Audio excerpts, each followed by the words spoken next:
Sus acciones fueron decisivas, realizadas con mucho tacto. Era una persona de carácter. Los planes de Amán eran para la eliminación de todo el pueblo judío, Esther incluida si fuera posible, pero Esther no mostró clemencia. Esther también contribuyó a su manera a la redención de su pueblo. Se dejó llevar por el deseo de venganza, o sea, que una vez había conseguido el decreto que permitió a los judíos matar a 500 hombres en Susa, que se oponían a ellos, no consideraran que ya había bastante. Todavía le pidió al rey un día más de venganza y otros 300 murieron ese día. Esto es reprobable, pero como siempre, al final vemos que todo formaba parte del plan divino de Dios. María, madre de Jesús, fue descendiente de un rey. Cristo nació en ella. Aunque las tecnologías de las productas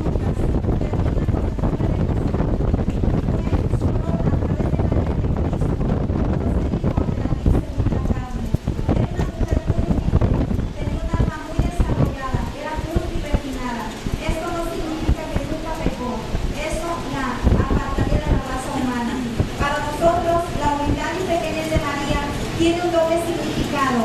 Ocupa el estado humilde para ilustrar cómo una princesa de la casa de David había descendido de su alta posición. En la Biblia no se nos habla mucho de ella, por lo que es difícil hacer su perfil.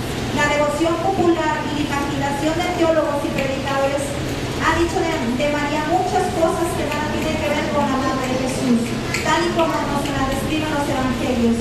Se le llama favorecida porque las escrituras escriben ekaritopesé, en que en griego significa agraciar, favorecer. Su fidelidad no la libra, sin embargo, de recorrer su camino de fe, fue exento de dificultades. Los datos que nos da de María los evangelistas no concuerdan fácilmente entre sí, y lo que nos dice de ella está más cerca de la teología que de la historia.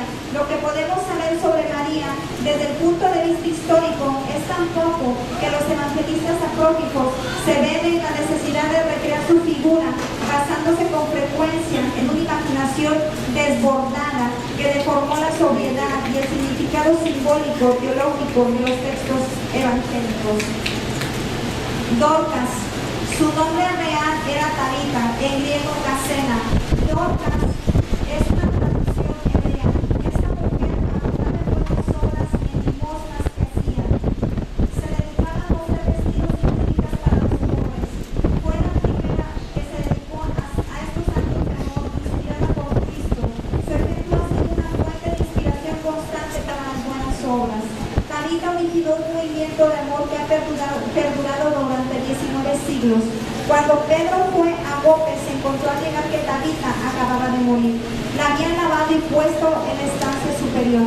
Allí, llorando, llevaron a Pedro y le rodearon las viudas, mostrándole las prendas que en todas ellas se ocupaban. La falta de Tabita iba a ser irremediable.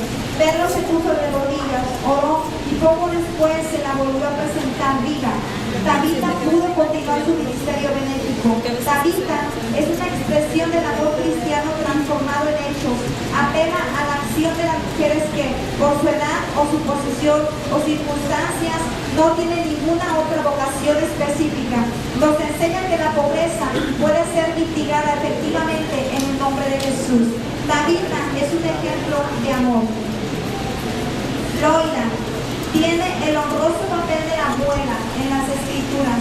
En ella se nos revela la gran importancia de una abuela en la familia. Representa entre las mujeres de la Biblia la influencia espiritual única que resulta en su peculiar posición. Cuando Pablo envió su segunda carta a Timoteo, Loida ya había muerto. La fe grande que estaba en Loida no había sido enterrada en ella, sino que había pasado a su hija Eunice y después al nieto Timoteo. Los servicios que una abuela puede ejercer para que el hijo nazca y crezca en la gracia son más destacados cuando falta el eslabón intermedio, cuando la madre no es creyente. Cuando lo es, la abuela tiene abundantes oportunidades, tanto cuando los hijos están todavía en casa como cuando ha salido de ella. La madre está muchas veces más ocupada y fatigada.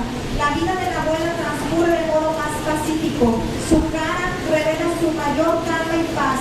Y cuando los nietos entran en su esfera de influencia, puede estampar en ellos la fe a través de su ejemplo y admonición. En este sentido, la abuela puede ser, en algunos casos, más suficiente aún que la madre, más activa y con más experiencia.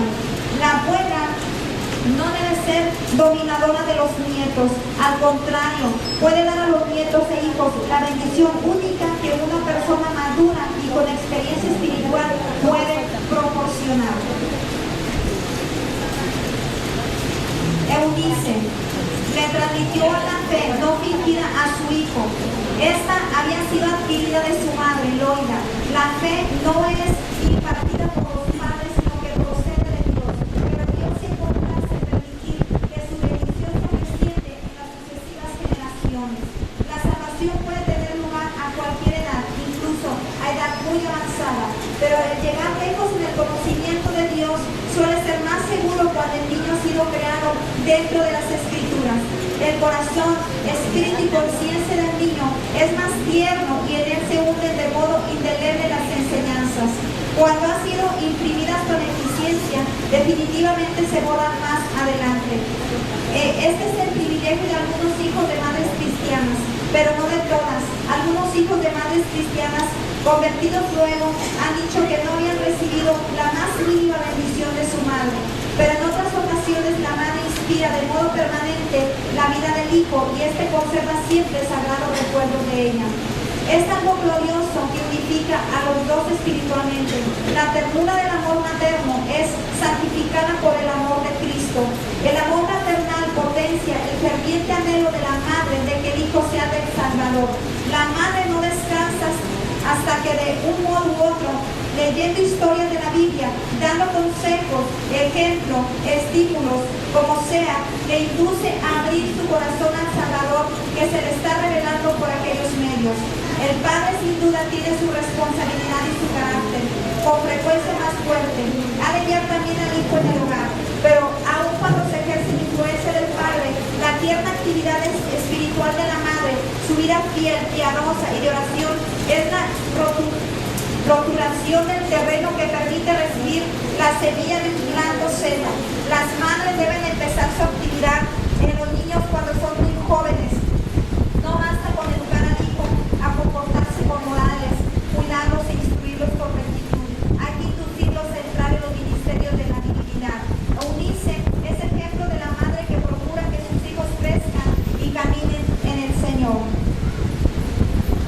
Estos fueron solamente algunos de los muchos casos de mujeres que aparecen en la Biblia y que nos inspiran a llevar una vida más correcta y cercana a Dios, llena de fe, amor y muchas otras características que como mujeres cristianas debemos tener. Muchísimos otros casos hay y podemos darnos cuenta de la Biblia.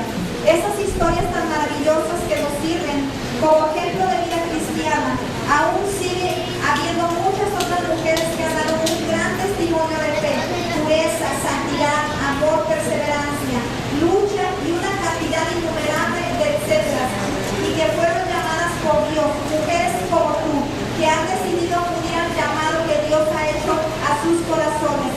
Levántate como una mujer guerrera y toma las armas para luchar, que estamos preparadas y hemos sido llamadas por Dios a cosas grandes. Dios te bendiga. Y adiós.